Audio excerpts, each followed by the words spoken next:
नमस्कार दोस्तों, स्वागत है आपका हमारे YouTube चैनल जीके ट्रैकर पे। देखिए फ्रेंड्स, आज की क्लास में हम बात करेंगे जो हमारी एक सीरीज है उत्तराखंड जीके एमसीक्यू सीरीज, जिसमें हम उत्तराखंड की जो अलग अलग किताबें हैं उनको एमसीक्यू के फॉर्मेट में कवर कर रहे हैं। अजय सिंह रावत जी की किताब को एमसीक्यू के फॉर्मेट में कवर कर चुके हैं और कल से हमने बलोदी जी की पुस्तक यहाँ पे शुरू करी थी। आज हम बलोदी जी की पुस्तक का सेकंड पार्ट यहाँ पे कवर करेंगे। अगर आपने इससे पहले की क्लासेस को नहीं देखा है तो आप उनको प्लेलिस्ट में जाके देख सकते हैं। इस सीरीज के माध्यम से जो उत्तराखंड की इंपॉर्टेंट किताबें हैं वो आपके एमसीक्यू के फॉर्मेट में कवर हो जाएंगी। तो चलिए दोस्तों, आज की क्लास को शुरू करते हैं। आज का हमारा पहला क्वेश्चन है, पश्चिमी नयार नदी को प्रारंभिक अवस्था में क्या कहा जाता है? जो पश्चिमी नयार नदी है, आप सभी जानते हैं हमारे यहाँ जो नयार नदी है गंगा की सहायक नदी है। यह दो नदियां, पूर्वी नयार और पश्चिमी नयार, इन दोनों नदियों का जब संगम होता है तब जाकर के नयार नदी बनती है। ठीक है, इन दोनों नयार नदियों का, पूर्वी नयार और पश्चिमी नयार का संगम कहां पर होता है? पेपर में पूछा जाता है, सतपुली के नजदीक होता है। ठीक है, पौड़ी गढ़वाल में। जो पश्चिमी नयार नदी है, जब ये शुरुआत में आती है, दोनों नदियों का जो उद्गम है वो दूधातोली श्रृंखला है। दोनों नदियां वहीं से निकलती हैं। पश्चिमी नयार नदी जब निकलती है शुरुआत में इसे ढाईजुली गाड़ के नाम से जाना जाता है। ऑप्शन बी सही उत्तर यहां पे होगा। ठीक है, अगर पूर्वी नयार की बात करें, पूर्वी नयार को शुरुआती दौर पर कैन्यूर गाड़ या सुइसी गाड़ के नाम से जाना जाता है। ये दोनों नाम किसके हैं? पूर्वी नयार के। तो ये पश्चिमी नयार, ये पूर्वी नयार, सतपुली के नजदीक दोनों का संगम होता है और बनती है नयार नदी। और यही नयार नदी आगे चल करके गंगा के साथ संगम कर लेती है। ठीक है, पौड़ी के ही नजदीक जो फूलचट्टी नामक जगह है ब्यास घाट में, वहां पर नयार और गंगा का संगम होता है। तो एक क्वेश्चन आपसे पूछा जा सकता है। नेक्स्ट है, चंपावत में स्थित घटकू देवता का मंदिर किस पहाड़ी पर स्थित है? पहला क्वेश्चन तो यह हो गया कि प्रसिद्ध घटकू देवता का मंदिर कहां पर है, तो आप कहेंगे चंपावत में। और किस पहाड़ी पर है? फुगर पहाड़ी पर यह मंदिर स्थित है। ऑप्शन ए सही आंसर होगा। जो एटकिंसन है, इसके द्वारा यह बात कही जाती है या इसके द्वारा यह बात बताई गई कि चंपावत के नजदीक में फुगर पहाड़ी है जहां पर घटकू देवता का मंदिर है, एक सिद्धपीठ यहां पर बना हुआ है। और इसी के नजदीक में स्कंद पुराण के अनुसार भगवान विष्णु का कुर्म अवतार यहां पे हुआ था, जो कांदेव पर्वत है उस पर। ठीक है, तो वो इसी के नजदीक है। यहीं पर भगवान विष्णु का कुर्म अवतार यानी कछुआ अवतार हुआ था, जिसके बाद इस क्षेत्र को कुर्मांचल या कुमाऊं बाद में कहा जाने लगा। तो इसको आपने ध्यान रखना है। ठीक है, नेक्स्ट है, उत्तराखंड राज्य के संदर्भ में निम्नलिखित कथनों में से सत्य कथन का चयन करें। तो सत्य कथन का चुनाव करना है आपने। चलिए देखते हैं इनमें से सही स्टेटमेंट हमारे कौन से हैं। पहला, उत्तराखंड हिमालय के मध्य भाग में अंतर्गत आता है। तो उत्तराखंड क्या हिमालय के मध्य भाग के अंतर्गत आता है? मध्य हिमालय का पार्ट है। पहला वाला कथन आपका सही है। देखिए, यहां पर बताया गया है कि भारत में हिमालय को प्रशासनिक दृष्टि से मुख्य तौर पर 3 भागों में बांटा गया है। एक है हमारा पश्चिमी हिमालय, एक है हमारा मध्य हिमालय और एक है हमारा पूर्वी हिमालय। पश्चिमी हिमालय में जम्मू कश्मीर और हिमाचल प्रदेश आते हैं। मध्य हिमालय के अंतर्गत उत्तराखंड को शामिल किया गया है और पूर्वी हिमालय में जो नॉर्थ ईस्ट के राज्य हैं, हमारे मणिपुर हो गया, सिक्किम, त्रिपुरा, अरुणाचल, नागालैंड, मिजोरम, असम, उन सबको शामिल किया गया है। ठीक है, दूसरा, इसका अक्षांशीय विस्तार 28 डिग्री 43 मिनट से लेकर 31 डिग्री 27 मिनट उत्तरी अक्षांश है। तो उत्तराखंड का जो विस्तार है, फैलाव है, देशांतर और अक्षांश के संदर्भ में आपसे पूछा जाता रहता है। देखिए, उत्तराखंड कहां पर स्थित है पहले आपको यह पता होना चाहिए। उत्तराखंड स्थित है उत्तरी गोलार्ध में और पूर्व की साइड उत्तराखंड पड़ता है। तो उत्तरी अक्षांश और पूर्वी देशांतर उत्तराखंड के संदर्भ में इसके आधार पर आप बताएंगे। तो अक्षांशीय विस्तार कौन सा होगा? यह है हमारा 28 डिग्री 43 मिनट से लेकर 31 डिग्री 27 मिनट तक। कौन सा अक्षांश? उत्तरी अक्षांश, क्योंकि उत्तरी गोलार्ध में हम पढ़ते हैं। ठीक है, पहले अक्षांश और देशांतर को ही समझ लेते हैं। कई बार हमने वैसे इनको समझा हुआ है। जैसे गोलार्ध होता है हमारा, इस गोलार्ध पर जो 2 रेखाएं दोनों ध्रुवों को आपस में मिलाती हैं, इस प्रकार से इन रेखाओं को बोला जाता है देशांतर रेखाएं। ठीक है, और इस गोलार्ध को दो बराबर भागों में बांटती है भूमध्य रेखा, जिसे इक्वेटर कहते हैं। इस इक्वेटर के समांतर में जो लाइनें होती हैं इनको अक्षांश कहते हैं। तो उत्तराखंड हमारा इस तरफ पड़ता है। ठीक है, तो उत्तरी अक्षांश है हमारा 28 डिग्री 43 मिनट से लेकर के 31 डिग्री 27 मिनट तक। ठीक है, अक्षांश है तो अक्षांशीय विस्तार कितना हो जाएगा, इसमें से इसको घटा देंगे, 2 डिग्री 44 मिनट का हमारा अक्षांशीय विस्तार है। ठीक है, यानी ये इस तरीके से आप मान लीजिए गोलार्ध है, तो उत्तराखंड यहां से लेकर यहां तक इस क्षेत्र में ऐसे में पड़ता है। ठीक है, इधर आपकी 28 डिग्री 43 मिनट और यहां पर आपका 31 डिग्री 27 मिनट। इसी प्रकार देशांतर में बात करें, इसका देशांतरीय विस्तार 77 डिग्री 34 मिनट से लेकर 81 डिग्री 02 मिनट तक है और यह पश्चिमी देशांतर है। उत्तराखंड पूर्व की साइड पड़ता है तो पूर्वी देशांतर होगा, न कि पश्चिमी देशांतर। नंबर सही दिए गए हैं, बस यहां पर दिशा गलत है। आपको बताना था सही कथन कौन से हैं, तो पहला और दूसरा यहां पर आपके कथन सही हैं। तीसरा कथन क्यों गलत है हमने उसको भी यहां पर जाना। ठीक है, नेक्स्ट है, उत्तराखंड का कुल भौगोलिक क्षेत्रफल कितना है। सिंपल सा क्वेश्चन है, मोस्ट रिपीटेड क्वेश्चन है, कई बार आया है। उत्तराखंड का भौगोलिक क्षेत्रफल की बात करें 53,483 वर्ग किलोमीटर उत्तराखंड का टोटल एरिया है। ठीक है, उत्तराखंड में 2 मंडल हैं, गढ़वाल मंडल और कुमाऊं मंडल। गढ़वाल मंडल के अंतर्गत लगभग 60% भूमि है और कुमाऊं मंडल के लगभग आपके 39.33 हो जाएगा, गढ़वाल में 60.67 हो जाएगा। ये एग्जैक्ट नंबर है। गढ़वाल के अंदर हमारे 7 जिले हैं, कुमाऊं के अंदर 6 जिले हैं। उत्तराखंड का जो सबसे बड़ा जिला है वो चमोली है। ये बेसिक पॉइंट्स हैं, लेकिन कई बार एग्जाम में कथन वाले में या डायरेक्ट फैक्ट बेस पर बन जाता है। चमोली का क्षेत्रफल 8030 वर्ग किलोमीटर है। सबसे छोटा जिला हमारा चंपावत है, जिसका क्षेत्रफल 1766 वर्ग किलोमीटर के करीब है। ठीक है, पूरा उत्तराखंड देश के संदर्भ में कितनी प्रतिशत भूमि अपने पास रखता है, तो उत्तराखंड देश का कितना प्रतिशत भाग है, 1.69%। ठीक है, इतना उत्तराखंड में मैदानी और पर्वतीय क्षेत्रफल है वो भी बनता है। तो लगभग 86% हमारे यहां पर पर्वतीय क्षेत्र है और लगभग 14% के करीब मैदानी क्षेत्र है। ठीक है, उत्तराखंड की उत्तर से दक्षिण की ओर लंबाई भी पूछी जाती है, पूर्व से पश्चिम में पूछी जाती है। तो उत्तर से लेकर दक्षिण तक उत्तराखंड की जो लंबाई है वो 320 किलोमीटर है, ये जिसे चौड़ाई कहते हैं, और पूर्व से लेकर पश्चिम तक जो उत्तराखंड की लंबाई है वो 358 किलोमीटर है। ये कुछ बेसिक नंबर्स जो आपसे पेपर में आ जाते हैं। ठीक है, नेक्स्ट है, हिमालय के उद्भव के संदर्भ में निम्न में से कौन सा कथन सही नहीं है। तो हिमालय का उद्भव किस किस चरण में हुआ, किस युग में कैसे हुआ, उसको लेकर के 3 कथन है। चलिए देखते हैं यहां पर कौन सा कथन गलत है। पहला, इयोसीन युग के अंतिम चरण में टेथिस सागर में तल के ऊपर उठने से मुख्य हिमालय का भाग ऊपर उठा। क्वेश्चन बनेगा मुख्य हिमालय का भाग किस युग में ऊपर उठा, तो आप कहेंगे इयोसीन युग में। ठीक है, इस युग के बाद मायोसीन युग आया। इस युग में मुख्य हिमालय के दक्षिण में मध्य और लघु हिमालय श्रेणियों का प्रादुर्भाव होना शुरू हुआ। तो महान हिमालय जो हमारा मुख्य हिमालय है वो आया इयोसीन युग में। मायोसीन युग में जो मध्य हिमालय था, जो लघु हिमालय था, उनका निर्माण यहां पर हुआ। ठीक है, श्रेणियों के निर्माण की तीसरी और अंतिम प्रक्रिया प्लायोसीन युग के अंतिम चरण में और प्लीस्टोन युग के पहले चरण में पूरी हुई। तो कुल मिलाकर हिमालय के निर्माण की प्रक्रिया यहां पर बताई गई है। जो महान हिमालय है, जिसे हम वृहत हिमालय कहते हैं, उसके बारे में कहा गया है कि वो इयोसीन युग में बना। जो मध्य और लघु हिमालय की श्रेणियां हैं उनका निर्माण मायोसीन युग के काल में हुआ, और जो बाकी की श्रेणियां थी, जो पूरा विस्तार हुआ इनका, वो हुआ आपके प्लायोसीन युग के अंत में और प्लीस्टोसीन युग के शुरुआती चरण में। यहां पर आपके तीनों कथन सही हैं, ऑप्शन डी यहां पर सही उत्तर होगा। आपको पूछा था गलत कौन सा है, आपने कहा डी, इनमें से कोई भी गलत नहीं है। ठीक है, नेक्स्ट है, हिमालय का सबसे नवीन भाग कौन सा है। तो हिमालय का सबसे नवीन भाग यह माना जाता है बाही हिमालय को। ऑप्शन ए सही उत्तर होगा।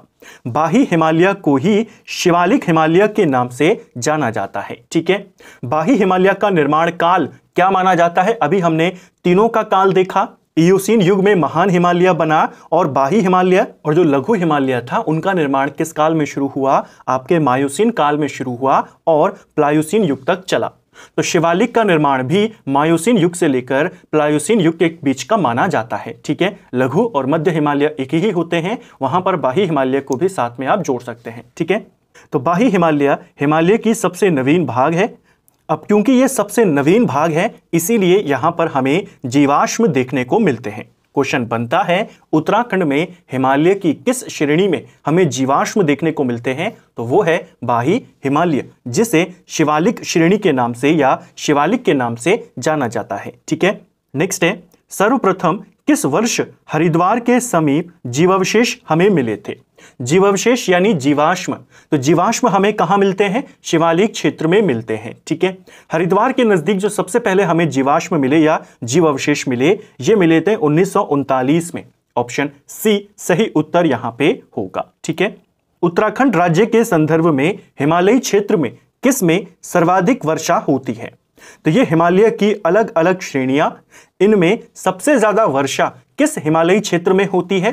सबसे ज्यादा वर्षा होती है बाही हिमालयी क्षेत्र में, जिसे शिवालिक के नाम से जाना जाता है। औसतन यहां पर 200 से 250 सेंटीमीटर वार्षिक वर्षा होती है। ठीक है, हिमालय का यही क्षेत्र है जहां पर सर्वाधिक वर्षा हमें देखने को मिलती है। शिवालिक के बारे में 2-3 बातें आपसे और पूछी जाती हैं। जो भाबर क्षेत्र है उससे संबंधित प्रश्नों को आगे कवर करेंगे। भाबर के उत्तर में स्थित है हमारी शिवालिक पहाड़ियां। सबसे ऊपर है हमारी महान हिमालय या मुख्य हिमालय, उसके बाद आता है लघु हिमालय, फिर आती है शिवालिक श्रेणियां जिसे बाही हिमालय कहते हैं, और जो ऊपर है सबसे इसे आंतरिक हिमालय भी कहते हैं, और उसके बाद आता है हमारा भाबर क्षेत्र और फिर तराई क्षेत्र। तो भाबर के उत्तर में स्थित है हमारी शिवालिक पहाड़ियां। ठीक है, इसे बाही हिमालय भी कहते हैं, हिमालय का पाद भी इसको कहा जाता है। इसकी औसत चौड़ाई की बात करें तो 10 से 20 किलोमीटर इसकी चौड़ाई है, और इस श्रेणियों की जो शिवालिक श्रेणियां हैं इनकी ऊंचाई ज्यादा नहीं होती है, 700 से 1200 मीटर इनकी कुल ऊंचाई होती है। ठीक है, शिवालिक का विस्तार उत्तराखंड के कितने जिलों में है? तो 7 जिलों में इसका विस्तार है। सबसे ज्यादा पर्यटक इसी क्षेत्र में आते हैं, जीवाश्म भी हमको इसी क्षेत्र में मिलते हैं। ठीक है, नेक्स्ट है, शिवालिक पर्वत श्रेणी के संदर्भ में शिवालिक शब्द का अर्थ क्या होता है? तो शिवालिक शब्द का अर्थ क्या होता है? जो शिवालिक शब्द है इसका अर्थ होता है शिव की भौहें। इसको आपने ध्यान रखना है, ऑप्शन बी यहां पर इसको करना, ऑप्शन बी सही उत्तर होगा। शिवालिक शब्द का अर्थ शिव की भौहें होता है। शिवालिक का प्राचीन नाम क्या था? यह क्वेश्चन पेपर में बन सकता है, बना हुआ है। मैनाक पर्वत के नाम से इसे जाना जाता था प्राचीन काल में। ठीक है, शिवालिक को उत्तराखंड का हृदय स्थल के नाम से भी जाना जाता है। विशाल सीमांत दरार किनके बीच पाई जाती है?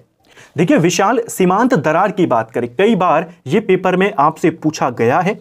विशाल सीमांत दरार, अगर हम इसे सिंपल भाषा में कहें तो वृहत सीमांत दरार, जिसे ग्रेट बाउंड्री फॉल्ट के नाम से जाना जाता है, यानी मेन बाउंड्री फॉल्ट। अब आपको याद आ गया होगा ये MBF की बात कर रहा है। हमने एक छोटी सी क्रम में इनको याद किया था। जैसा मैंने कहा, सबसे ऊपर आपका आएगा वृहद हिमालय, वृहद हिमालय के बाद आता है मध्य हिमालय जिसे लघु हिमालय भी कहते हैं, और उसके बाद आता है शिवालिक हिमालय। तो वृहद और मध्य के बीच में आपका पड़ता है मुख्य सीमांत दरार या मेन सेंट्रल थ्रस्ट जिसको कहते हैं, मुख्य मध्यवर्ती भ्रंश इसको कहा जाता है, और मध्य और शिवालिक के बीच में आती है MBF जिसे मेन बाउंड्री फॉल्ट कहते हैं, इसे मेन सेंट्रल थ्रस्ट कहते हैं। आपको इसी के बारे में पूछा है कि यह किसके बीच पाई जाती है, तो यह आपके मध्य और शिवालिक के बीच में पाई जाती है। ऑप्शन सी सही उत्तर यहां पे होगा। अब आपको इसको याद भी कर लेना है कि वृहद हिमालय और मध्य हिमालय के बीच में MCT पाई जाती है, और मध्य हिमालय शिवालिक के बीच में MBF पाई जाती है।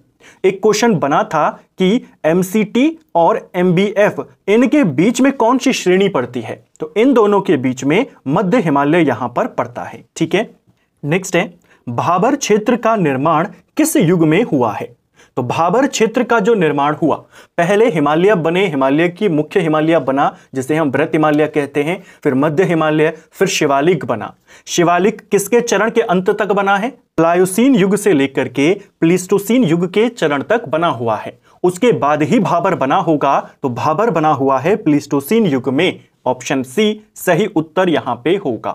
यह क्वेश्चन पेपर में बना हुआ है कि भाबर क्षेत्र का निर्माण किस काल में या किस युग में माना जाता है, तो आप कहेंगे प्लीस्टोसीन युग में माना जाता है। ठीक है, इस युग तक हिमालय की जो तीनों प्रमुख श्रेणियां हैं, महान हिमालय, मध्य हिमालय, शिवालिक हिमालय, तीनों बन चुकी थी और इस युग में बना भाबर क्षेत्र। ठीक है, नेक्स्ट है, निम्नलिखित कथनों पर विचार करें और सही विकल्प का चुनाव करें। चलिए कथनों को देखते हैं। पहला, भाबर क्षेत्र में नदियां धरातल के ऊपर न बहकर अदृश्य रूप से नीचे से बहती हैं। देखिए, जो भाबर का क्षेत्र है हमारा, यह क्षेत्र काफी उबड़ खाबड़ है, मिट्टी, पत्थर, कंकड़, मोटे बालू से बना हुआ है। इस क्षेत्र में नदियां जो होती हैं वो सूख जाती हैं, गायब हो जाती है और जमीन के अंदर से होकर बहना शुरू करती हैं या लुप्त हो जाती हैं। तो पहला कथन सही है। दूसरा, भाबर क्षेत्र का निर्माण पर्वतीय नदियों द्वारा लाए गए कंकड़ पत्थर, बलुआ पत्थर आदि से मिलकर हुआ है। सेकंड वाला कथन भी आपका सही है। दोनों कथन आपके सही उत्तर हो जाएंगे। जो भाबर क्षेत्र है, देखिए हमने कहा जैसे हमारे पास ये सबसे ऊंची श्रेणी है, ये हो गई आपकी मुख्य हिमालय या जिसे महान हिमालय कहते हैं। इसके बाद इसके दक्षिण की साइड पड़ती है हमारी लघु हिमालय। ठीक है, ये भी ऊंचाई वाली जगह है। इसके बाद आती है शिवालिक श्रेणी, इसके दक्षिण में पड़ती है। शिवालिक के बाद मैदानी इलाके शुरू होते हैं और भाबर क्षेत्र पड़ता है। तो पहाड़ों से चढ़ाई से जो नदियां आती हैं, उनके साथ जो बड़े बड़े पत्थर, मोटे मोटे बालू, कंकड़ आते हैं, वो इस क्षेत्र में जमा हो जाते हैं, जिस वजह से यह क्षेत्र मोटे कंकड़, पत्थर, बालू से मिलकर बना हुआ है, कृषि के लिए अनुपयुक्त माना जाता है। इस क्षेत्र के बाद आगे केवल जो बारीक बालू होता है वही जाता है, महीन कण जाते हैं और इसके बाद पड़ता है हमारा तराई क्षेत्र। ठीक है, अब क्योंकि यहां से नदियां जमीन के अदृश्य होकर बहती हैं, जमीन के नीचे से बहती हैं, इस क्षेत्र में आते हुए जो यहां की भूमि होती है वो काफी ज्यादा दलदली हो जाती है। हल्का सा भी अगर आप वहां पर खुदाई करते हैं तो पानी आपको प्राप्त हो जाता है, जिस वजह से इस क्षेत्र में पाताल तोड़ कुएं हमें देखने को मिलते हैं। इस क्षेत्र की भूमि दलदली होती है, इसीलिए इसे तराई वाला क्षेत्र या तरी वाला क्षेत्र के नाम से भी जाना जाता है। ये पूरा क्रम है। आपको पूछा जाता है जो भाबर है वो किसके उत्तर में है और किसके दक्षिण में है, तो आप आसानी से बताएंगे सबसे उत्तर में तो मुख्य हिमालय है, मुख्य हिमालय के दक्षिण में लघु हिमालय, इसके दक्षिण में आपका शिवालिक आ जाएगा, शिवालिक के दक्षिण में भाबर है और तराई के उत्तर में भाबर है। इस तरीके से आप करेंगे तो आपको यह याद हो जाएगा। दोनों कथन यहां पर आपके सही हैं। भाबर क्षेत्र में किस प्रकार की जलवायु पाई जाती है, यह क्वेश्चन भी बना था पेपर में। उपोष्ण जलवायु यहां पर मिलती है और इस क्षेत्र की जो मिट्टी है वो कृषि के लिए अनुपयुक्त होती है। किस क्षेत्र का निर्माण महीन कणों से हुआ है, तो मोटे जो पत्थर थे, कंकड़ पत्थर थे, बालू था, वो तो पीछे रुक गया भाबर क्षेत्र में। अब आगे बिल्कुल छनकर मिट्टी आएगी और महीन कण आएंगे, जिससे बना हुआ है हमारा तराई क्षेत्र। ऑप्शन सी सही उत्तर यहां पे होगा। ठीक है, जो तराई क्षेत्र है ये भाबर के दक्षिण में स्थित है। जैसा हमने अभी देखा ऊपर, भाबर क्षेत्र में जो नदियां लुप्त हो जाती हैं, जमीन के अंदर से बहती हैं, वो तराई क्षेत्र में वापस से भूमि पर आ जाती है या भूमि के इतने नजदीक आ जाती है, जैसे ही आप खुदाई करेंगे आपको जल प्राप्त हो जाएगा। ठीक है, तराई क्षेत्र की अगर हम चौड़ाई की बात करें तो 20 से 30 किलोमीटर इस क्षेत्र की चौड़ाई मानी जाती है और इस क्षेत्र का निर्माण जो महीन कण वाले अवसाद होते हैं, जो नदियों के साथ बहकर आते हैं, उनसे मिलकर हुआ है। ठीक है, इसी क्षेत्र में पाताल तोड़ कुएं पाए जाते हैं। ये क्वेश्चन पेपर में बना था कि पाताल तोड़ कुएं कहां मिलते हैं, तराई क्षेत्र में। यहां की भूमि को काफी अच्छा माना जाता है, उपजाऊ, काफी अच्छी भूमि यहां की होती है। ठीक है, तराई में भी हमें किस प्रकार की जलवायु मिलती है, उपोष्ण प्रकार की जलवायु मिलती है। तराई को लेकर के हिस्ट्री का एक क्वेश्चन बन सकता है पेपर में कि तराई जिले का गठन कब हुआ था, तो तराई जिला 1842 में बना था। नेक्स्ट है, उत्तराखंड के किस भाग में पाताल तोड़ कुएं या स्रोत कुएं पाए जाते हैं। तो अब हमने अच्छे से इसको एक्सप्लेनेशन को देख लिया है, अब आप कभी नहीं भूलेंगे। पहले से भी आपको याद है, काफी सिंपल सा सवाल है, लेकिन जो नए स्टूडेंट्स हैं आपके भी कॉन्सेप्ट अब अच्छे से क्लियर हो गए होंगे कि पाताल तोड़ कुएं आपको कहां मिलेंगे, तराई क्षेत्र में मिलेंगे। Option B. ध्यान रखना, इस क्षेत्र की भूमि काफी दलदली होती है। कहेगा उबड़ खाबड़ कंकड़ युक्त भूमि कहां की है, तो भाबर की। तरी वाली या दलदली भूमि कहां की है, तब आप कहेंगे तराई की। ठीक है, नेक्स्ट है, उत्तराखंड राज्य को कितने भौगोलिक क्षेत्रों में बांटा जा सकता है। तो देखिए, उत्तराखंड को कितने भौगोलिक क्षेत्रों में बांटा जाता है, यह बांटा जाता है 8 भौगोलिक क्षेत्रों में। ऑप्शन सी सही उत्तर यहां पे होगा। आधे को हमने यहां पर याद कर लिया था ऊपर। अब इस पूरे चार्ट को देख लेते हैं ताकि आपका कॉन्सेप्ट और अच्छे से क्लियर हो जाए। आपने हमेशा उत्तर से शुरू करना है। सबसे उत्तर में आपका क्या आता है, महान हिमालय पड़ता है। लेकिन महान हिमालय से भी ऊपर क्या पड़ता है, ट्रांस हिमालय पड़ता है। इसके बारे में हम आगे और पढ़ेंगे। तो सबसे ऊपर है ट्रांस हिमालय, उसके दक्षिण में आता है महान हिमालय, महान हिमालय के बाद लघु हिमालय, लघु हिमालय के बाद आपका शिवालिक यहां पर पड़ता है। ठीक है, जो ये लघु है और ये शिवालिक है, इन दोनों के बीच में कुछ चौरस घाटियां देखने को मिलती हैं जिनको दून या द्वार कहते हैं। शिवालिक के बाद भाबर पड़ता है, उसके बाद तराई और फिर गंगा का मैदानी क्षेत्र। तो इन 8 भागों में बांटा जाता है। क्वेश्चन बनता है दून या द्वार क्षेत्र जो होते हैं ये किन क्षेत्रों के बीच पड़ते हैं, तो लघु हिमालय और शिवालिक हिमालय के बीच में हमें कुछ चौरस घाटियां यानी समतल मैदान देखने को मिलते हैं, उन्हीं को कहते हैं दून। ठीक है, नेक्स्ट है, ट्रांस हिमालय पर्वत श्रेणी के संदर्भ में निम्नलिखित कथनों पर विचार करें और सही विकल्प का चयन करें। अब चलिए ट्रांस हिमालय से जुड़े कुछ सवाल यहां पर दिए गए हैं। देखिए, ट्रांस हिमालय को तिब्बती हिमालय, टिबियान हिमालय या टेथिस हिमालय के नाम से भी जाना जाता है। ठीक है, पहला कथन है यह हिमालय पर्वत श्रेणी में सबसे उत्तर में स्थित है। अभी हमने देखा कि महान हिमालय के बारे में हम पढ़ते हैं और उसके ऊपर कौन सा है, ट्रांस हिमालय, तो सबसे उत्तर में पड़ता है। ठीक है, इसे अलग अलग नामों से भी जाना जाता है, जैसा हमने देखा टिबियान क्षेत्र या तिब्बती हिमालय या टेथिस हिमालय। ठीक है, उत्तराखंड में इसका क्षेत्रफल काफी, इसका जो प्रभाव है बहुत ज्यादा कम है। बहुत ज्यादा कम जिलों में, कम एरिया में यह फैला हुआ है। थोड़ा बहुत इसका जो फैलाव है वो हमें चमोली, पिथौरागढ़ और उत्तरकाशी में देखने को मिलता है। ठीक है, इसका अंतिम उत्थान क्रिटेशियस टर्सरी काल तक हुआ है, यह भी आपका बिल्कुल सही हो जाएगा।